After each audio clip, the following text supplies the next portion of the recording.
Hello everyone, this is Johannes. And this is Martin. And you are watching Board Gaming Ramblings. And today we are taking a look at Unmatched and Unmatched. These are two new Witcher sets. They were sent to us from ELO, so thank you so much for that. I have Martin with me today. You can see you're not Cinema. Nope. No, you are not. You've been on the channel before. Yes. You were on the Spiel coverage a couple of years ago and you did your own top 10 list. Yeah. Yes. That was a very lot of fun. We might do that again sometime because you're going to Spiel again this year. Yes. But today we're talking about Unmatched, and I'm bringing you in this because you have played a lot of Unmatched. You have played, what did you say, like 35, 40 rounds, something like that? Something like that. Which probably for a lot of Unmatched players is very low. Yeah, But for me, it's high because we played Cinema and I, the Cobble and Fog, is that the name of the box, like once or twice. And I didn't really like it, but I like The Witcher. And I was thinking, this is a great chance to give Unmatched another try. So this is not going to be like a review-ish. We might not do like a score because I think it's very hard, like how to score this. I might score Unmatched, but it's like... As a game system. Yeah, because I haven't played enough of these boxes to be like, this is way better than the other one. I basically played this and then one game of the other one. I haven't had time to match them yet. I would have liked to mix and match and play the others, but I played quite a few games of this now, and you joined me on a few as well to see the new characters. So we're going to talk about let's talk about Unmatched. Yep. So have you always enjoyed Unmatched from your first play? Yes. For my first play, I enjoyed it a lot because it's a fun 1 versus 1 or free-for-all, but I think the beauty of it is 1 versus 1. Okay. Maybe 3 free-for-all. But the teams version with 2 versus 2, I didn't enjoy that much. No. But 1 versus 1, quick rounds, it might take 10 minutes, it might take 30 minutes, but then you just go again. Yeah, I feel like there's so many fun characters and matchups and like, oh, he crushed me, but then let's just do another round. So it's quick and easy fighting it out. I feel like most of the games I played with this set has been around 30 minutes. And I think that's like usually a good thing because then it's a balance of, it's not like just one player bashing the other player and killing them instantly. True. Do you own everything for Unmatched? Oh, almost. Yes. But if somebody have a spare copy of Deadpool, just DM me or DM him or something, because Deadpool has been it's a fairy tale now. Because if you didn't get Deadpool when it arrived, it's out of print. It's highly valued, stuff like that. But do you feel like you're collecting it as well? Like, do you need that to enjoy the game? No, I don't. It would be fun if I just I can say came over it. But if you just owned it. If I owned it or if I found it, I would definitely collect it. But I wouldn't pay $200. That makes sense to get it. So I don't have Deadpool and I don't have Buffy. Okay. The Buffy set. I've heard that it's the first set that they made, but it was not the first they released. Okay. So it can be a bit, correct me if I'm wrong, if there's unmatched people watching. But what I've read is that it's a bit... not the best. It's not the best set because it's not balanced as the rest of them are. Yeah. Because it was the first set, so they need to learn. Yeah. So generally, I think if you play as a Buffy character, you lose more than. Okay. But it's like a harder challenge than if you are like an advanced player. That's true. So.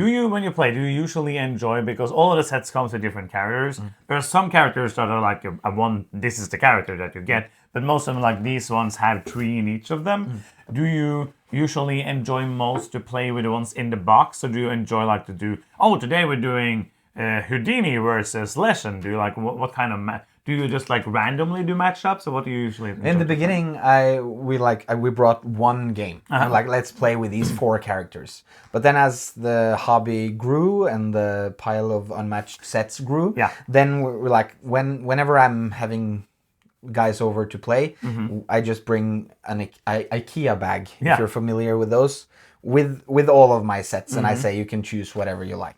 That's pretty cool. I think that's one of the like pulls for Unmatched, that you can do like these weird matchups, that you can do Sherlock Holmes versus a dinosaur, you can do like Houdini versus someone from The Witcher, like you can do all of these things. I think it's really cool. that they have like all of these different IPs that you make this kind of weird game. It's kind of like a Super Smash Bros. Just with everything. It's like, what kind of weird characters can we put into this system and make them fight each other? I think that's pretty cool. But let's talk a bit about The Witcher. Yep. What is your like reference points to The Witcher? Have you played any of the games? Have you read the books? What is your... Sadly, I'm a Witcher noob. Okay. So I haven't read the books and I haven't played the PlayStation game. I have it's watched not only for PlayStation, but it's good. It's a video game. But it's fun. It's even on Nintendo Switch. So yeah, but what did you say? I watched the series. Yeah. Yeah. I enjoy the series. I've not seen the series. No? Is it good? Should I watch it? Yes. I am also like, I enjoy The Witcher as an IP. I have not read the books. I have played, I'm like a very also noob when it comes to The Witcher, even though I really liked it. I played The Witcher 3 quite a lot. A few times. Haven't played the whole thing because I'm very bad at completing video games. But I played it quite a lot. So I enjoyed seeing some of the characters. I played this with my cousin quite a few times. And he has read the book, so he knows like, oh, when he sees the unicorn, he's going to be like, oh, because in the books, these unicorns are like this and this and that. That's pretty cool. So in these boxes, you get, in Steel and Silver, you get Geralt, you get Ciri, and the Ancient Lesson. And in the other box, which is called Realms Fall, you get Yennefer and Triss, Eredin and Philippa. And I feel like I played with all of them. You haven't played with all of them yet. And this is probably the case with all of the characters, I hope, is that they feel pretty differently. Even though like a lot of this game is all about like progressing, going back, trying to place yourself in an interesting way. And some of the maps, I feel like there is 2 maps in each of these boxes, which I think is great that you have a variety of maps. I feel like the maps, for me, that had like a special rule were more interesting than the ones that were just like spaces. Yeah.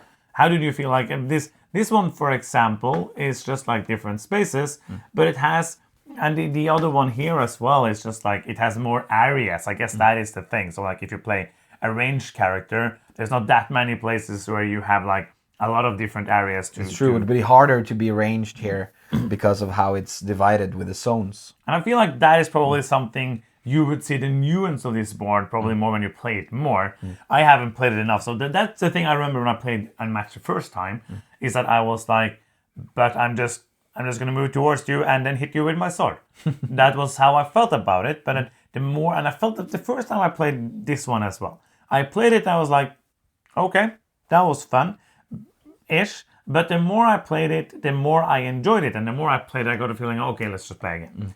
Because you get to know let's show the boat as well. You get to know the cards and the characters, and that makes it more interesting to play. Yeah. Because you can understand, okay, because with this character, and I'm guessing that if you play it enough, like I'm used to playing dual games like Magic the Gathering and stuff, you will be going, okay, so I'm playing this character versus this character. I know that character as well.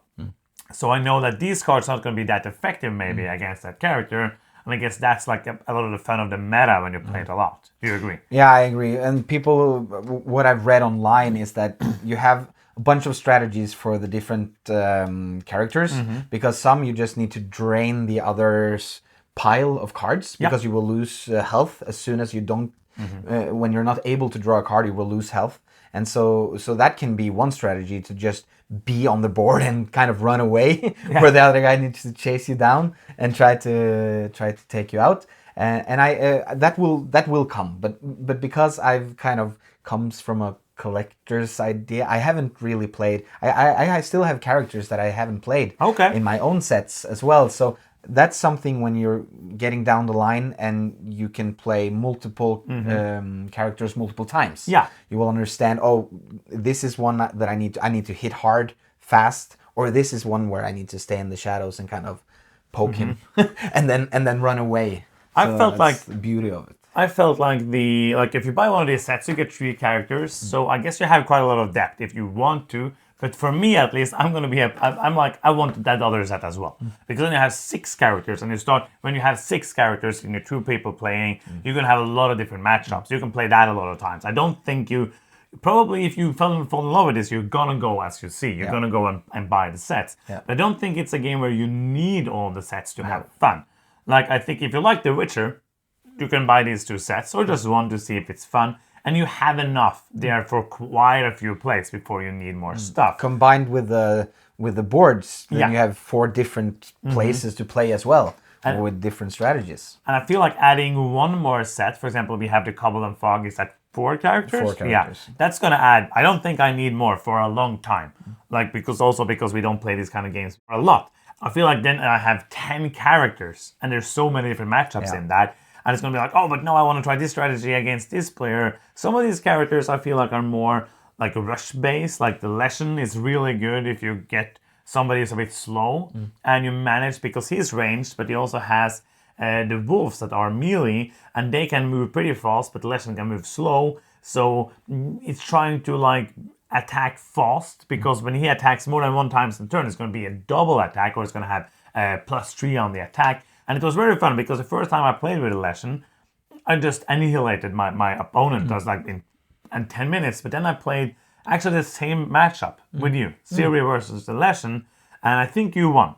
And it was really fun, but it was down to the bone. Like it was I don't down think to like, I know. Oh yeah, that sorry. I won. You won. Because you remember all the times you win against me. It's not often. So, but I feel that was interesting because you played it in a completely different way, because you kind of know the system a bit more, and I think that's really fun, because I feel this is a game that the more you delve into it, the more fun you're going to have.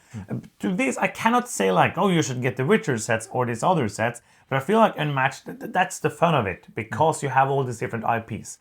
If you love Marvel, you can get Marvel sets. If you love Teenage Mutant Ninja Turtles, that's going to be a set. If you just want like historical characters, you can get Sherlock Holmes, you can get Houdini, you can get all of these. Sherlock Holmes is not a historical character, but but you know what I mean. I think that is the beauty of this set, and I think it was really fun to be able to speak about Unmatched on this on the channel. And I think it was fun doing it with you, because Sunniva is never like hugely into these duel games, but I think she actually enjoyed this more than I did when we played it. When we played the Cobble and Fog set, so I'm going to be excited to play this more with her as well. And then a small shout out to Adventure, Unmatched Adventure. Yeah. Because that brings a whole other deal to it. Because then you just pick a character and you're suddenly fighting off monsters together with your friend. Yes. Instead of fighting together, you can fight off these big bad monsters, and makes for a very fun and unique cooperative games. Yeah.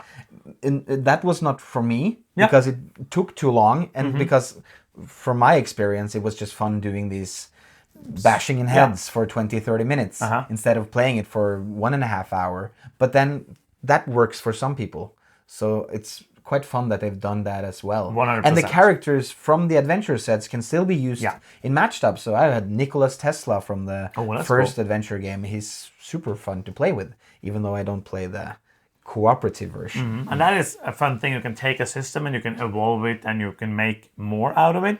Maybe we'll get a legacy version one day. That would be fun. I like legacy games. I know that people are done with legacy games, but I do like them a lot. If you were to rate like the whole Unmatched, what is Unmatched for you? Like a 1 to 10?